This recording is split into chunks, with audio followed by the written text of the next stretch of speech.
Hello, we're Group 7, and our EBP project focuses on how social interaction influences mental health outcomes among older adults. Mental health is an important concern when caring for older adults because aging can come with several changes that increase the risk of depression, loneliness, and social isolation. These can include retirement, chronic illness, decreased mobility, loss of loved ones, and changes in where or how someone lives. This matters because social isolation and loneliness are associated with depression and anxiety, along with cognitive decline, cardiovascular disease, and poorer overall well-being. Depression can also affect quality of life, independence, treatment adherence, and the ability to perform daily activities. One important issue our group identified is that living around other people does not automatically prevent loneliness. An older adult living independently may have a strong social network, while someone living in a senior facility may still feel isolated. Social connection can also be affected by mobility, transportation, autonomy, health status, and access to meaningful activities. For nurses, this creates an important clinical opportunity. Across community, hospital, and long-term care settings, nurses can identify changes in mood or social participation, screen for depression and isolation, and help connect older adults with appropriate social and community resources.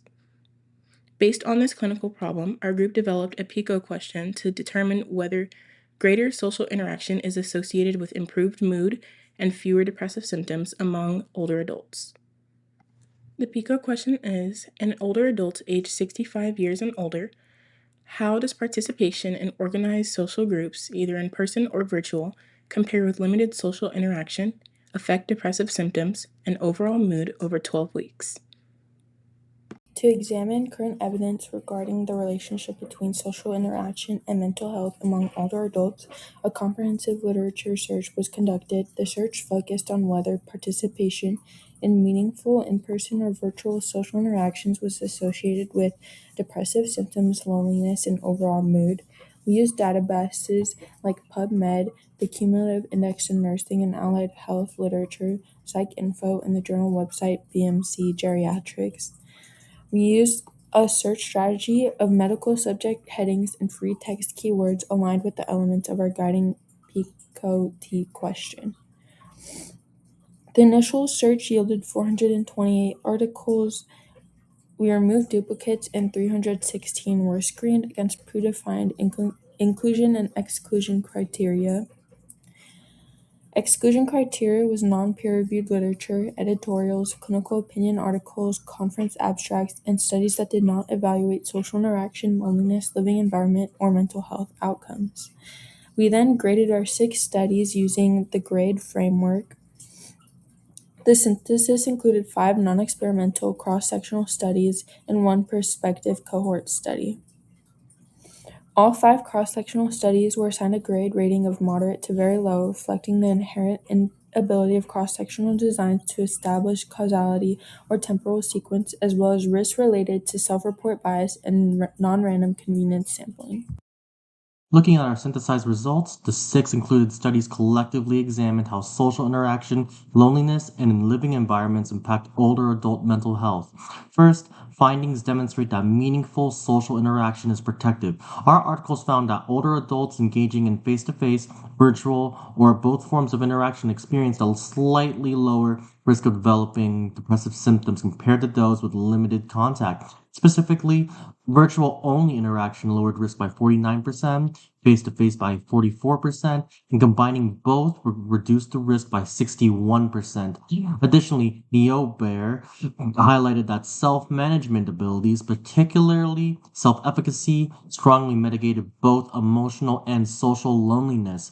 Second, regarding residential settings, residence type alone did not fully explain outcomes, while unadjusted data showed higher depression scores among institutional residents, such as Salim and colleagues reporting a mean BDI-2 score of 31.79 versus 10.92 for home-dwelling peers. Sareh revealed that after adjusting for baseline characteristics, nursing home residence was no longer independently associated with depression. Furthermore, Lati and colleagues found that independent living senior house residents maintained mental functioning comparable to community dwelling peers. alongside favorable social functioning and lowered loneliness. Ultimately, the data shows that the strongest predictor of mental health well being is not facility versus home, but rather an access to meaningful relationships, personal autonomy, and social participation. One limitation of this evidence is that 5 of the 6 studies were cross sectional. This means the researchers collected information at one point in time, so while the studies could show an association between social interaction and depression symptoms or mood, they could not prove that increased social interaction actually caused the improvement.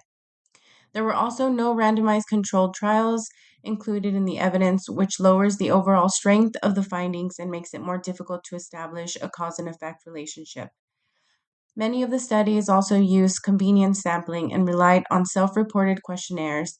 This can increase the risk of bias because participants are reporting their own social interactions, mood, or depressive symptoms rather than these outcomes being objectively measured. Finally, several studies had a small or unequal sample size, and some were conducted outside of the United States.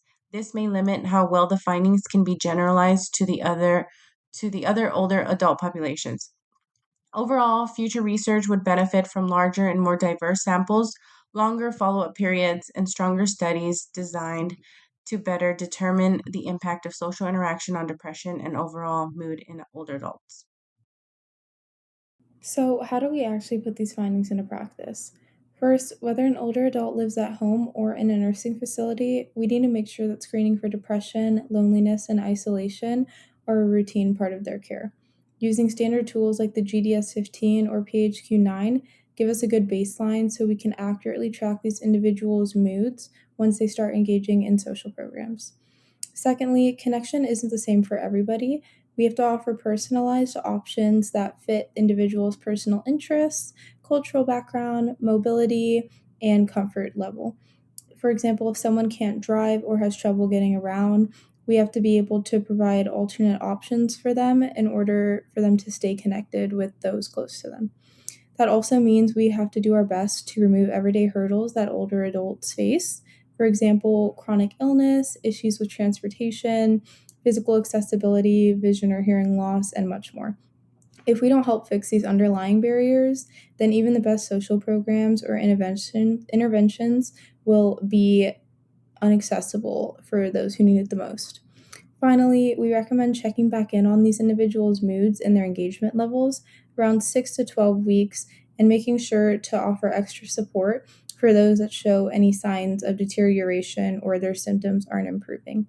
Additionally, we have to do some more long term research to compare which social interventions actually work the best to help solve this issue. In conclusion, the evidence that was gathered and analyzed suggests that meaningful social interaction is associated with reduced loneliness, fewer depressive symptoms, and improved psychological well being among older adults. Both types of interactions, including face to face and non face to face interactions, may be beneficial for the older adult. However, the predominantly observational and cross sectional evidence does not establish a direct causation, providing that sense of uncertainty. Studies comparing institutional and community settings produced mixed findings, indicating that living arrangement alone may not strictly determine mental health outcomes. Things like social support, autonomy, baseline health, functional ability, and access to meaningful activities also appear to influence both depression and mood. These should be other important modifiers to consider in this type of study. This leads to nurses routinely assessing for things like depression, loneliness, social participation, and barriers to engagement, and should honestly connect older adults with individualized in person or virtual social opportunities.